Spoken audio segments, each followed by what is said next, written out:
The morning air was cold and still.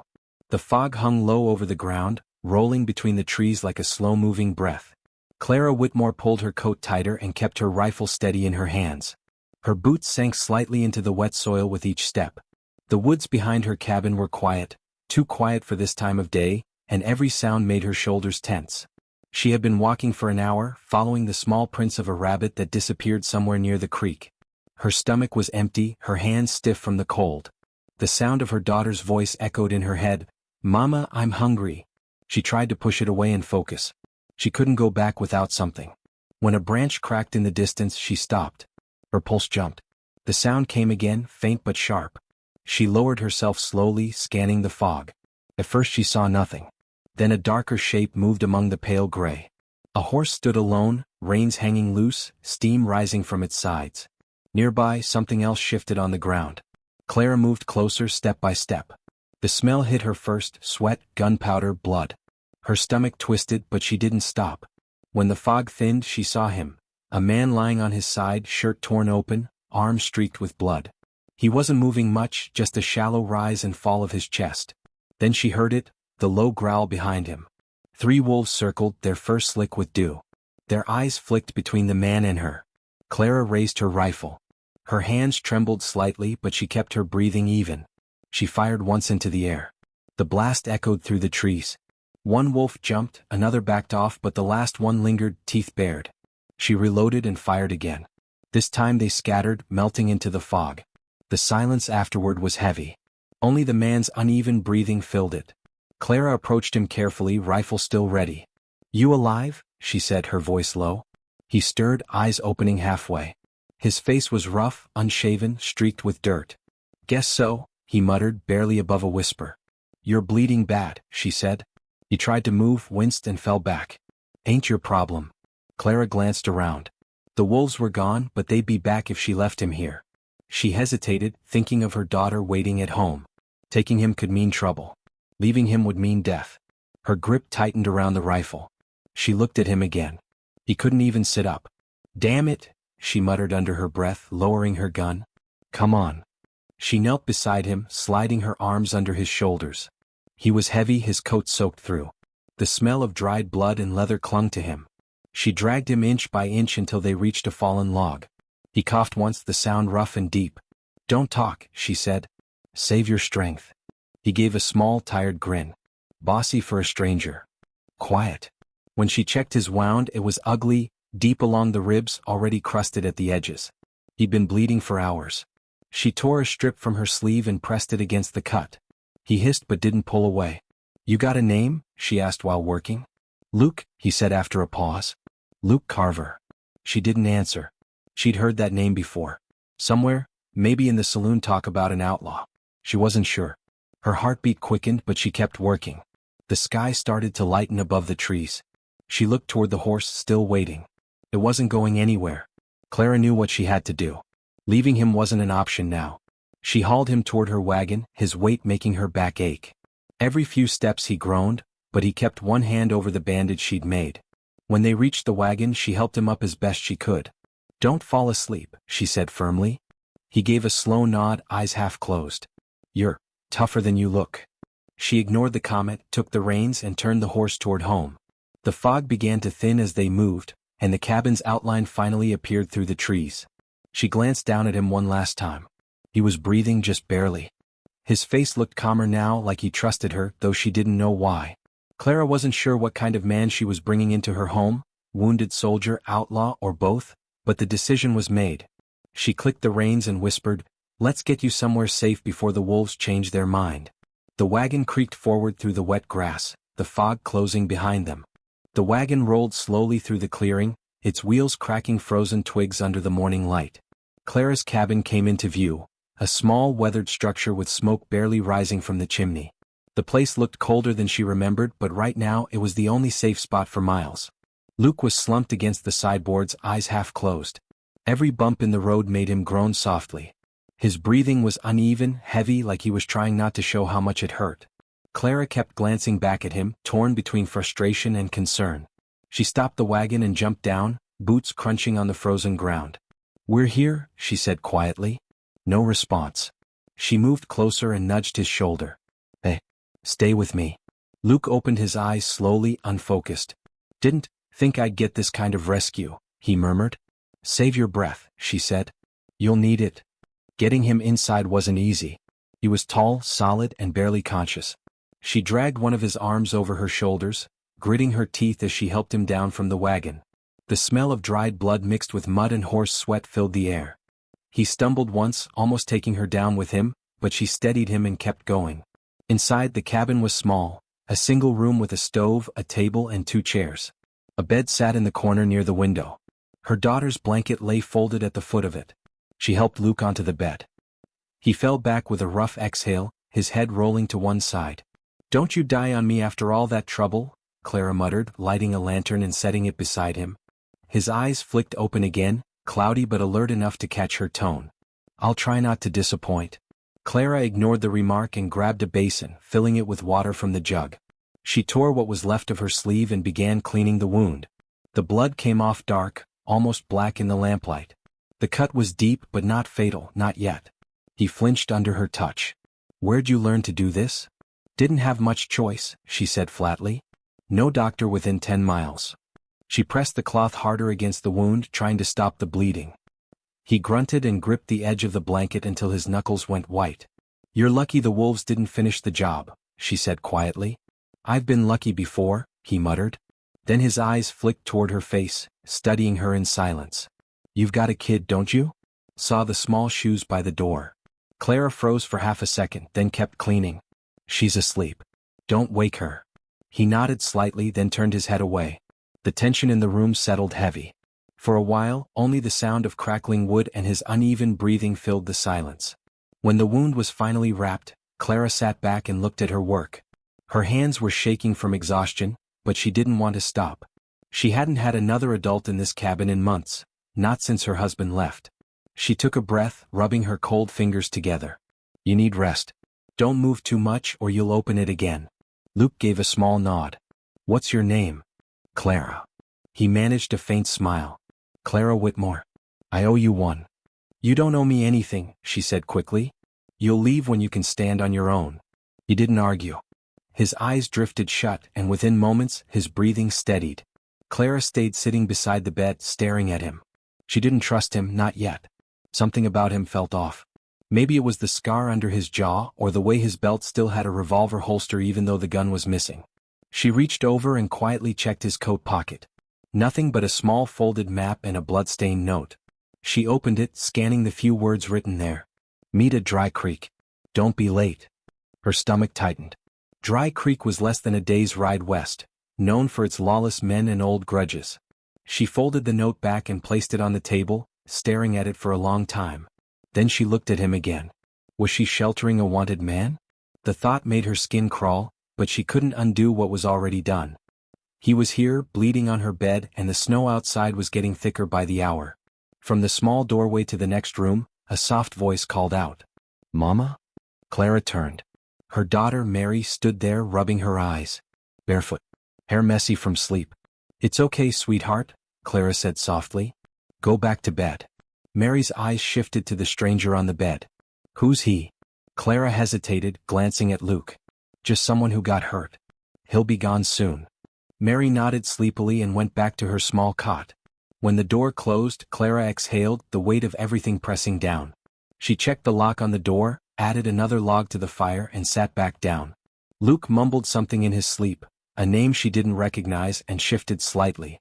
Clara leaned back in her chair, staring at the flames. She didn't know who this man really was. A drifter? An outlaw? Someone running from a war or the law.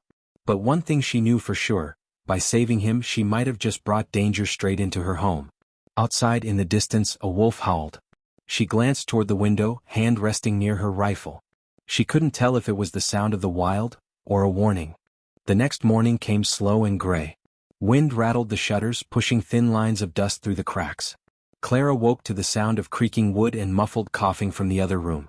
She pulled her shawl tighter and stepped toward the bed where Luke lay. He was sitting up this time, pale and sweating but awake. The bandage around his shoulder had darkened overnight, and his hands trembled slightly as he reached for the cup of water she'd left by the bed. Careful, Clara said, moving closer. You shouldn't be sitting yet. He drank anyway, ignoring her warning. Didn't mean to scare your kid, he said after a long pause. His voice was rough but steady. She's fine, Clara replied. She hesitated, studying him. You should have told me what happened out there. Wolves don't attack a man for no reason. Luke looked down at his hands. Guess I smelled like trouble? That's not an answer, she said. He gave a faint smirk, though his eyes didn't match it. You're sharp, Clara Whitmore. Most folks would have just tossed me back to the dirt. I thought about it, she said plainly. That made him chuckle once, quietly. Fair. For a while neither spoke. Clara gathered the old rags and replaced the water in the basin. Her movements were careful, deliberate, but her thoughts kept circling back to the note she found in his coat, meet at Dry Creek. She wasn't sure if she should ask. Every instinct told her to keep her distance, but something about the way he sat there, weak but unbroken, drew her curiosity. She sat down across from him. What were you doing in the woods? He didn't answer right away. His jaw tightened and his eyes shifted toward the window. Looking for someone, he said finally. Someone who tried to kill you? He met her eyes then, calm, serious. Something like that. She folded her arms. You carrying a bounty? He shook his head. Used to. Not anymore. Outlaw then? His expression hardened. That what you think? I think you've got a story you're not telling me, she said. Luke sighed, leaning back against the headboard. The motion made him wince, but he didn't stop. You're right. But it's not a story that ends pretty. Most don't, Clara said quietly. For a long moment, the only sound was the ticking of the wall clock and the faint hiss of wind outside. Then Luke spoke again, voice lower this time. I rode with a man named Harlan Pike. We hunted for the same bounties. Did the work no one else would touch. One day he took a job that didn't sit right with me. A mining company paying to silence a group of settlers near Dry Creek. They just wanted their land back. He didn't care. I walked away before blood spilled, but he didn't forgive that. Clara listened in silence. He and his men came after me 2 nights ago, Luke continued. They got close enough. One bullet grazed me, wolves did the rest. I figured I'd die out there, and maybe I would've if you hadn't shown up. Clara stayed quiet, her eyes fixed on the floorboards. It wasn't the first time she'd heard stories like his. Men turning on each other for money, survival, or pride. But hearing it here in her cabin made it real in a way she didn't expect. Finally she said, if they were close enough to shoot you, they might still be nearby. I know. His tone was calm, but the weight of it was clear. That's why I'll be gone by tomorrow. She frowned.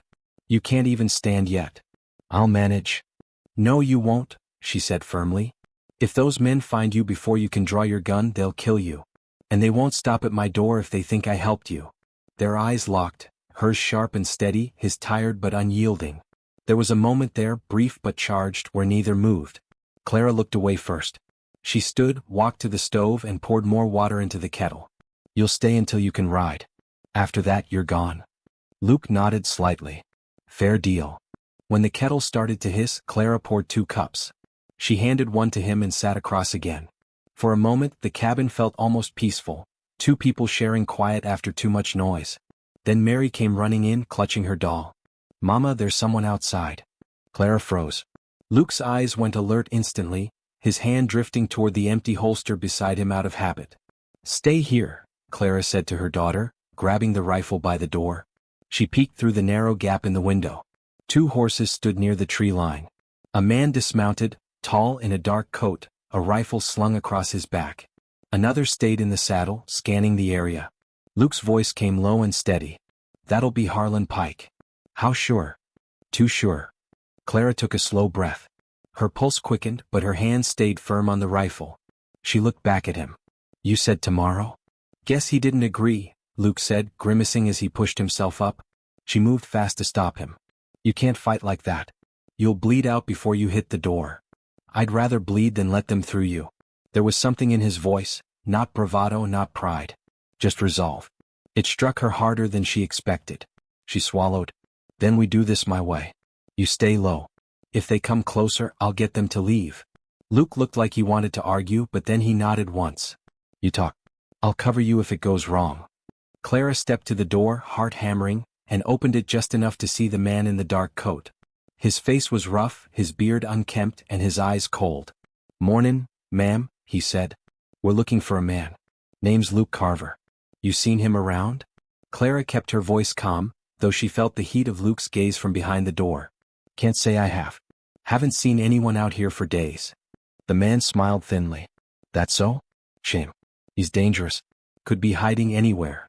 He took a slow step forward, his boots crunching in the dirt. Mind if we take a look around? Clara tightened her grip on the rifle.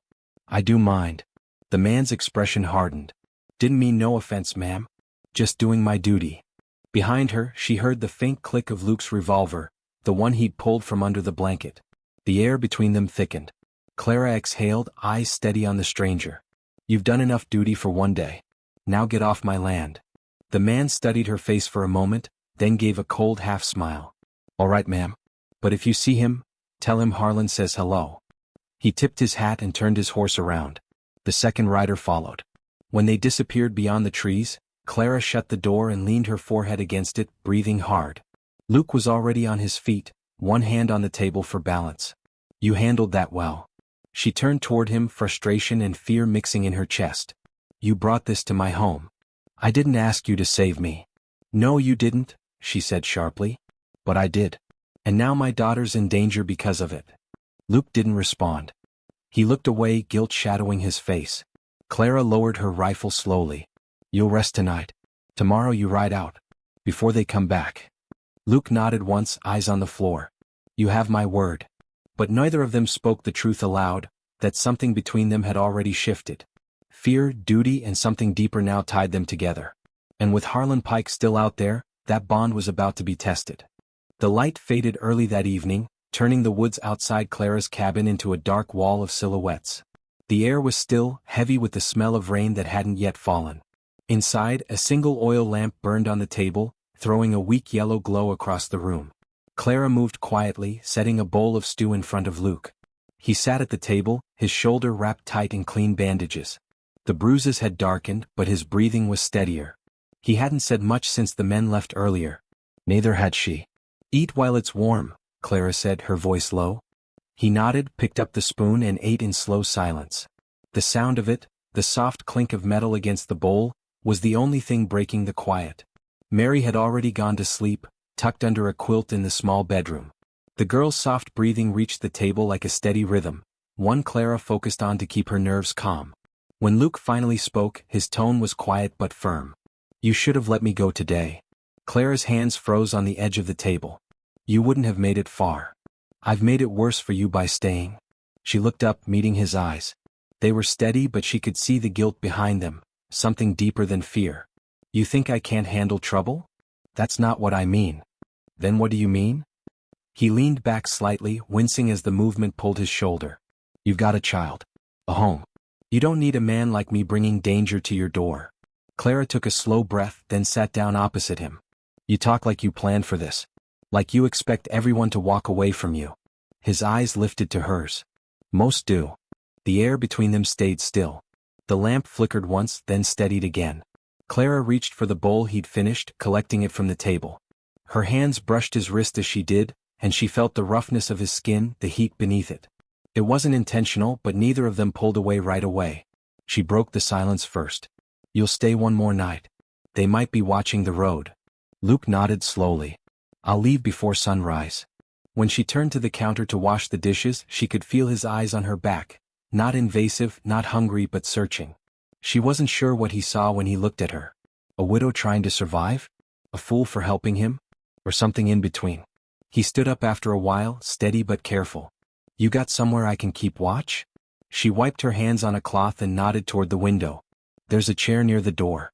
You'll see the front path from there. He walked over, each step slow but balanced. He checked the revolver's chamber, loaded 2 rounds, then sat. Clara noticed how automatic his movements were, the way he scanned the window, adjusted his line of sight, listened for sounds she barely noticed. It wasn't paranoia. It was habit. She stayed up, sewing by the table. The rhythm of the needle helped her think. But after a while she stopped pretending to work. You're not closing your eyes tonight, are you? She asked quietly. Not if I can help it. She studied him, the faint scars on his knuckles, the line of his jaw, the calm he wore like armor. You trust me to keep you safe, but you don't trust yourself to rest? I trust you more than most, he said. That's the problem. Her chest tightened a little at that. Not from fear, something else, something she didn't want to name. When the clock struck midnight, the wind picked up. The trees outside moaned against it and a few drops of rain tapped the roof. Luke stayed at the window watching. Clara poured 2 cups of coffee from the pot still sitting warm on the stove. She handed one to him. "If you're not sleeping, you might as well drink something." He accepted it, fingers brushing hers for a second. "Thanks." They both stood there side by side facing the window. Luke spoke after a while. "You said your husband left 2 years ago." Clara's eyes stayed on the dark outside. "He did. Took the last of our savings and went west. Said he'd come back with work. He never did." Luke nodded slowly, not pitying, just listening. "You ever hear what happened to him?" "No. And I stopped asking." She took a sip of coffee. "At some point you stop waiting for a knock that's not coming." He turned slightly toward her, studying her face. There was no sadness in her voice, just acceptance. It made him quiet for a long time. "You're stronger than most," he said finally. She gave a faint smile. "Strong doesn't mean fearless." He looked down at his coffee. "No. It just means you keep standing anyway." The rain came harder then, filling the silence. The smell of wet earth drifted through the cracks in the door. Luke's shoulders relaxed just a little. Clara noticed it, the rare moment when his guard slipped. When she finally moved toward her room, she stopped in the doorway. "If you hear anything tonight, wake me first. Don't do anything stupid." He gave a quiet, almost tired smile. "I'll try." She watched him for a moment longer than she meant to. His eyes were calm now, almost soft in the lamplight. Something in her chest stirred, not longing exactly but connection. The kind that sneaks in when you stop trying to keep the world at arm's length. She turned away before it could deepen. Luke sat in silence long after she left. The cabin creaked with the wind. He could hear the faint murmur of her voice as she soothed her daughter back to sleep. The sound reminded him of something he hadn't felt in years: peace. He hated it because he knew it wouldn't last. By the time the rain stopped, he'd made up his mind. He'd ride out before sunrise like he said. He'd draw Pike and his men away from her, keep her and the girls safe. But when he looked toward the closed bedroom door, he felt something in him pull tight, the kind of feeling that made leaving harder than fighting. He stayed awake the rest of the night, listening to the quiet, waiting for dawn to make the choice easier. The rain had stopped before sunrise, leaving a damp chill over the woods. The ground outside Clara's cabin was soft and uneven, marked with puddles that reflected the first light of morning. Luke had already packed his small things: a revolver, a knife, the last of the jerky Clara had given him, and was tightening the saddle strap on her old horse when she stepped outside. Her shawl was wrapped around her shoulders, hair pulled into a loose braid. The air between them felt cold, and not because of the weather. "You're really going?" she said. "I said I would. You can barely hold your arms straight." Luke didn't answer. He checked the cylinder of his gun instead, snapping it closed with his thumb. His face was calm, his movements deliberate, but she could see the stiffness in his jaw. He was hiding the pain. She came closer. "You think leaving will fix this? They'll come back looking for you. You know they will. That's why I have to make sure they find me first," he said, tightening the reins. "Not you." She stepped in front of the horse, forcing him to look at her. "You owe me nothing, Luke Carver.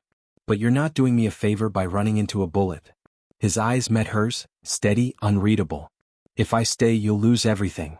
Before she could answer, the sound of hooves broke the morning stillness. It came from the ridge, faint but closing fast. Luke's head snapped toward it instantly. "Inside," he said sharply. Clara didn't move. "How many?" "3, maybe 4. Then we can't hide." He hesitated for half a second, just long enough to see the determination in her face, then nodded. "All right. We take the creek path. It'll cover our tracks." Clara ran inside, grabbed her rifle and Mary's small blanket.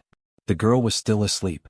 Her heart twisted at the thought of leaving her here, but the noise outside was getting closer. She leaned down, kissed her daughter's forehead and whispered, "Stay quiet. Don't come out till I do." Then she was out the door. Luke was already on the horse, pale but focused. He reached down, helping her up behind him. "Hold on," he said. The horse started forward, hooves splashing through the wet ground as they cut toward the trees. Clara clung to him, the cold leather of his coat damp under her hands. The sound of riders behind them grew louder, shouts, the echo of gunfire breaking the air. Luke pressed his heels into the horse. "Keep your head down." A bullet cracked through a branch near her ear. She ducked, gripping him tighter. The horse stumbled once on the muddy slope but recovered. They reached the creek, water rushing fast from the night's rain. Luke pulled the reins sharply, turning upstream. We ride through the water. They won't track us easy. The current splashed high against their boots, soaking through the fabric. Clara's breath came fast. She looked back. 2 riders were visible on the ridge, rifles raised. They're gaining, she said. I see them. Luke drew his revolver with his good arm, twisting halfway in the saddle. He fired twice. One shot hit a tree near the riders, the other sent one horse rearing. The sound echoed across the valley. Clara gritted her teeth, her arms locked around his waist. The horse pushed harder against the current until they reached the bend, where fallen trees made a natural barrier. Luke steered them behind it, breathing hard. They stopped, water dripping from their clothes. Luke listened, nothing but the wind and the creek. They'll circle down, he said. We've got a few minutes. Clara slid off the horse, her legs shaking. You're bleeding again. He looked down. The bandage on his shoulder had turned red again, blood seeping through. It's fine. She grabbed his arm, forcing him to face her. You can barely stay upright. Don't say it's fine. Luke's expression softened just a little. You did good back there. That's not an answer. He gave a tired smile. Didn't think you'd shoot. I didn't have to, she said. You drew all the attention. Before he could respond, the sound of distant voices carried through the trees, muffled but moving closer. Clara's pulse quickened. They're coming around. Luke holstered his gun and scanned the woods. His breathing was uneven now. We can't outrun them anymore. We'll have to lose them. There's an old barn up the ridge, Clara said quickly. Half a mile. Belonged to the Turner family before they left town. It's dry inside. We can hide there till dark. Luke nodded. Lead the way. They left the creek, moving through thick pines. Every step felt heavy, the ground soft and loud under their boots. Luke's limp grew worse, but he didn't slow down. Clara could hear him breathing through his teeth, but he said nothing. When they reached the barn, it looked ready to collapse. The roof sagged and one door hung off its hinge. Inside it smelled of dust and damp hay. Clara led the horse in, closing the door behind them. Sunlight filtered through the cracks, cutting thin lines across the floor. Luke leaned against a beam, trying to steady himself. She saw his knees buckle slightly and reached out before he fell. Sit down, she said. He sank to the ground, exhausted. His hands trembled when he tried to unbutton his coat. Clara knelt in front of him, peeled it back, and saw the wound had opened again. Damn it, she muttered. He gave a weak laugh. Told you I'd make a mess. Hold still. She tore a strip from her skirt and pressed it against the wound. He winced but didn't move. Her hands were firm but careful, the fabric quickly darkening with blood. When she looked up, their faces were close. His breath brushed her cheek, warm, uneven. Neither spoke. For a moment, the air in the barn was thick with the quiet of 2 people too aware of how near they were. Then Clara pulled back, tying the bandage tight. That should hold. Luke let out a long breath. You should have left me at the creek. I'm not leaving anyone for them to find, she said sharply. Not again. Her voice caught slightly at the end. Luke caught it too. You lost someone? She hesitated, then nodded. My brother. 2 winters ago. Sheriff said it was an accident. I never believed him. He didn't ask more. He just looked at her, steady, understanding. I'm sorry. She gave a small nod. You don't have to be. The silence stretched again. Outside, the wind shifted, and faintly they could hear horses somewhere in the distance. They're still searching, Luke said quietly. Clara checked her rifle, then leaned against the post beside him. Then we wait. Minutes turned to an hour. The light through the cracks changed as the sun rose higher. Luke's head dipped once, twice, exhaustion pulling at him. Clara watched him, seeing for the first time how tired he really was. He opened his eyes halfway and said, voice barely above a whisper, You should rest too. I'll rest when you can stand without falling, she said. He smiled faintly. You sound like someone who's used to giving orders. Someone has to, she replied. For the first time he laughed, quiet but real. It surprised her how much she liked the sound. When she looked at him again, his eyes were on her, steady and unreadable. She felt that same uneasy pull in her chest. Fear, gratitude and something else tangled together. Outside the woods were still. The hunt had moved farther away, at least for now. Luke shifted slightly, his hand brushing against hers as he adjusted his coat. She didn't move it away. They sat like that, silent but aware of every small sound, the creak of the barn, the slow rhythm of each other's breathing. Neither said what they both knew, this wasn't over. But for the first time since that morning they weren't running. The sun had already sunk below the ridgeline when Clara and Luke left the cabin. The last streaks of orange faded into the blue of approaching night, the cold air sharp against their faces. Clara held Abigail close, the little girl wrapped in a wool blanket, her head resting on Clara's shoulder. Luke moved ahead, checking the saddle straps on the mare. His movements were deliberate, steady, but Clara noticed the tension in his jaw, that quiet, contained urgency that said time was short. They could still hear dogs barking from far down the valley. The bounty hunters weren't far behind. Luke glanced toward the treeline, studying the distance like a man measuring his odds. He turned to Clara. "Once we cross the ridge they'll lose our trail," he said, keeping his voice low. "We move fast and stay quiet. You ride with me." Clara nodded, though her stomach twisted. The fear wasn't for herself this time, it was for Abigail. She could feel her daughter's small heartbeat against her own chest, steady but fragile. Every sound, the creak of saddle leather, the rustle of leaves, made her shoulders tighten. Luke lifted Abigail onto the horse first, then helped Clara up behind him. His hand brushed her waist, firm, grounding, before he swung into the saddle in front of her. The closeness made her heart thud harder than the gallop that followed. She tried to focus on the rhythm of the horse, the dark shapes of trees flashing by, the smell of pine and damp soil. But her mind kept circling back to the warmth of his back pressed against her chest and the certainty in his voice when he'd said we. Branches scraped her skirt as they cut through the narrow trail. The forest swallowed them whole. No moonlight, no sound except the horse's hooves pounding against packed dirt. Clara clung to Luke, her cheek near his shoulder, catching the faint smell of gunpowder and rain. She felt the shift of his muscles as he guided the reins, the control in every movement. He rode like a man who'd done this 100 times before, escaping, calculating, surviving. When they reached the clearing, Luke slowed the horse and looked back. The valley below was speckled with tiny lights, torches moving along the main road. He exhaled, his breath clouding the cold air. "They're splitting up," he muttered. "They'll check the river crossing first. We've got maybe an hour before they circle back here." Clara adjusted Abigail, who stirred against her chest. "Where will we go?" she asked quietly. "North. There's an old line shack near Dry Creek. Nobody's used it in years." She could hear the fatigue in his tone, but also a quiet determination. He wasn't running just to save himself anymore, he was protecting her and her child. That realization settled heavy in her chest. They rode on. The path turned rocky, forcing them to slow. At one point, Luke dismounted to lead the horse across a stream. Clara watched him wade through knee-deep water, his boots dark with mud, the faint shimmer of moonlight touching the edge of his coat.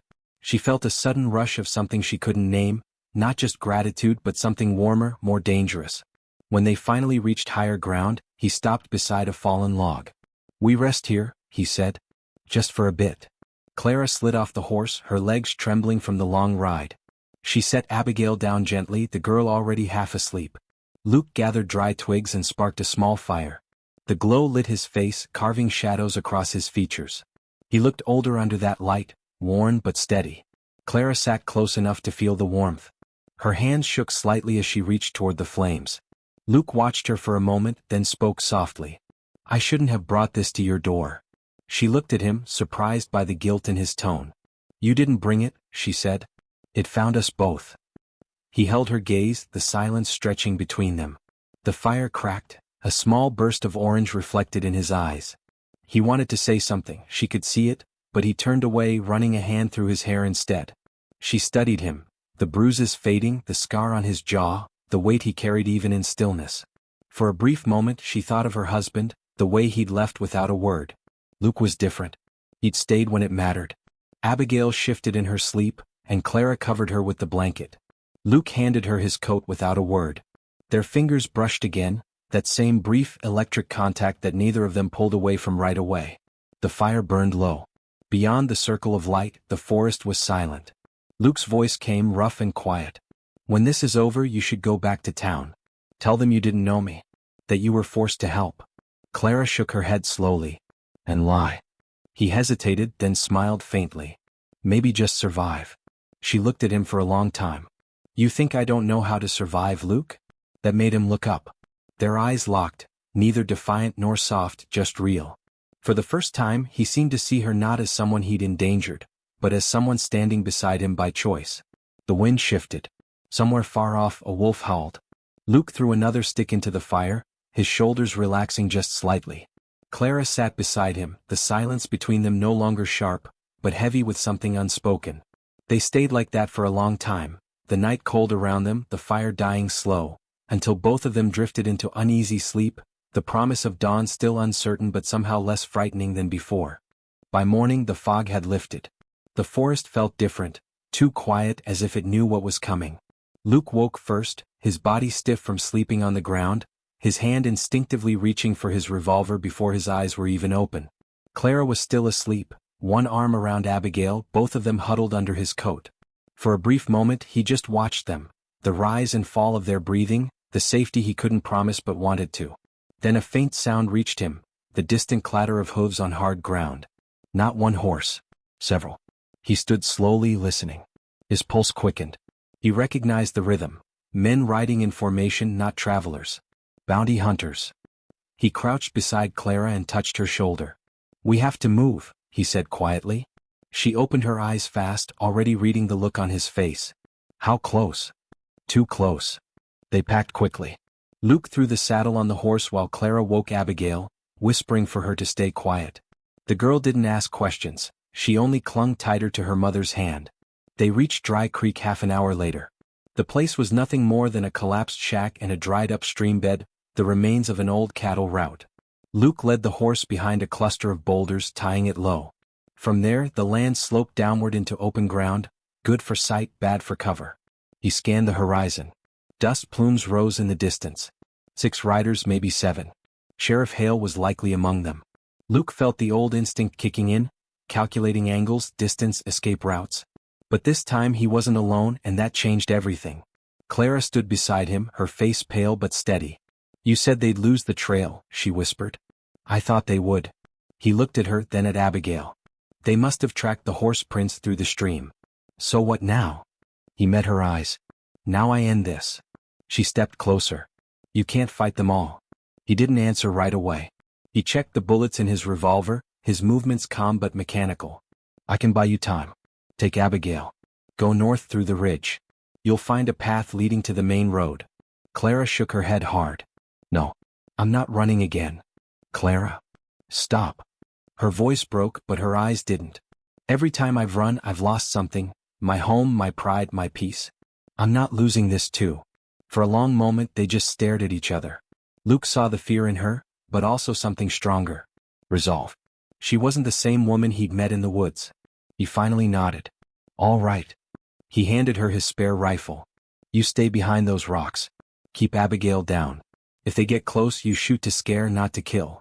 She took the rifle without hesitation, her hands steady. The riders came into view minutes later, dust swirling around them, the glint of metal under the sun. Sheriff Hale led the group, his hat pulled low, his voice cutting through the dry air. "Luke Carver," he called out. "You've got one chance. Come out slow and drop your gun."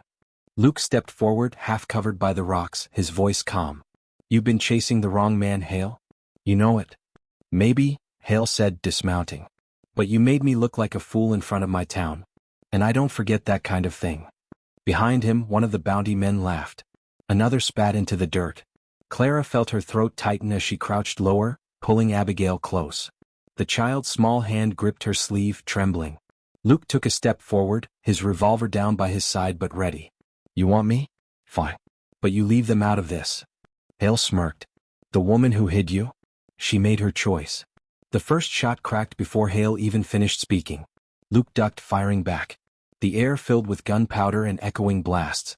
Bullets snapped through branches, kicked up dirt near Clara's boots. She pressed Abigail flat to the ground, her heart slamming so hard it made her ribs ache. Luke moved fast, shifting between cover, his shots measured and deliberate. 2 of the bounty hunters went down early, one hit in the leg, another dropping his rifle with a shout. Hale's men scattered, taking cover behind the creek bed. Clara crawled up beside the rock, aiming carefully. She spotted a figure trying to flank Luke. Her hands trembled, but she forced her breathing steady and squeezed the trigger. The shot missed the man's head by inches, but it was enough. He stumbled back, swearing, and Luke turned just in time to drop him. Smoke hung in the air. The gunfire slowed. The last 2 riders turned and bolted, their horses kicking up dust as they fled toward the hills. Only Hale remained, crouched behind a fallen log, his pistol raised. Luke stepped out, revolver aimed. Put it down, Hale. The sheriff sneered. You think this ends clean? You're still wanted. They'll hang you no matter what story you tell. Not if they know the truth, Luke said. About your deal with the Southern traders. About the stolen payroll you pinned on me. Hale's jaw tightened. You talk too much. He fired, but Luke was faster. One shot. Hale fell, his pistol dropping from his hand, the sound echoing across the valley. Silence followed. Just wind, birds, and the slow crackle of cooling metal. Clara rose slowly, her legs weak but steady enough to move. She helped Abigail to her feet, then crossed the distance to Luke. His shirt was torn, his arm grazed, but he was standing. When she reached him, she didn't speak, she just grabbed his coat and pulled him close, the adrenaline breaking into relief. He rested his forehead against hers. You okay? She nodded, still breathless. I think so. You. He exhaled, finally lowering his revolver. Better than I deserve. Abigail tugged at Clara's skirt. Mama, are the bad men gone? Clara looked down at her, then up at Luke. Yes, sweetheart. They're gone. They stood there for a long time, the three of them in the open sunlight, the smell of dust and smoke hanging in the air. Luke glanced back toward the horizon. It's over, he said quietly, as if he needed to convince himself. Clara reached for his hand. Then let's go home. For the first time in days, Luke smiled, small, tired, but real. They turned toward the horse, the creek behind them already quiet again. The road ahead was uncertain, but for now, the danger had passed. And for the first time since he'd met her in that fog-covered clearing, Luke Carver wasn't thinking about running. The morning after the gunfight came slow and quiet. The air was still heavy with the scent of gunpowder and dry earth, but the silence felt different now, not tense, just tired. Luke stood near the edge of the creek, washing the blood and dust from his hands in the shallow water. His left arm was bandaged where the bullet had grazed him. Each movement hurt, but it was a dull pain, the kind that reminded him he was still alive. Behind him, Clara was hanging damp clothes on a line strung between two posts. Her hair was loose, her sleeves rolled up, and there was a steadiness to her now that hadn't been there before. Every few moments she glanced toward Luke as if to make sure he was still there, still real. Abigail sat nearby, feeding small pieces of bread to a stray dog that had wandered close to their camp. Her laughter, light and easy, broke the long stretch of quiet. Luke turned at the sound and for a second he just watched them both. He hadn't realized until now how much he'd missed this kind of peace. Clara looked up and caught his gaze. You should rest, she said softly. That arm needs time. He shook his head. Rest makes me think too much. Then sit at least, she said, motioning toward the crate beside her. You look like you've been through hell. He gave a faint smile and walked over, lowering himself carefully beside her. You're not wrong. For a while they didn't talk. The quiet wasn't uncomfortable, just full of things that didn't need to be said out loud. The wind moved through the trees, carrying the faint creak of wood from the half-broken barn. Finally Clara spoke. What happens now? Luke looked out toward the horizon. Hale's gone. The bounty's off my head once the marshal hears what really happened. I sent word with one of the ranch hands who passed through this morning. She nodded slowly. So you're free. He hesitated. Yeah, I suppose I am. His voice didn't sound certain. She studied him for a moment. You don't sound like a man who knows what to do with freedom. He turned his head slightly toward her. It's been a long time since I had the chance to find out. Clara didn't press him. She just reached for the coffee pot sitting near the fire, poured him a cup and handed it over. He took it, his fingers brushing hers for a second longer than they needed to. The small contact was enough to bring back everything. The nights hiding in the barn, the tension that had built in silence, the unspoken promise that neither of them had dared to name. You could stay, she said finally without looking at him. The cabin could use another pair of hands. The fields too. Luke stared at the steam rising from the cup. You sure that's what you want? She turned to face him. I wouldn't say it if I wasn't sure. He looked at her for a long moment, searching her expression, not for pity but for truth. What he saw there wasn't charity. It was trust. I don't know how to live quiet, he admitted. I've been running so long I forgot what stillness feels like. Clara gave a faint smile. Then maybe you just need someone to remind you. The way she said it, calm, steady, without hesitation, made his chest tighten. He set the cup down and reached out, brushing a strand of hair from her face. She didn't move away.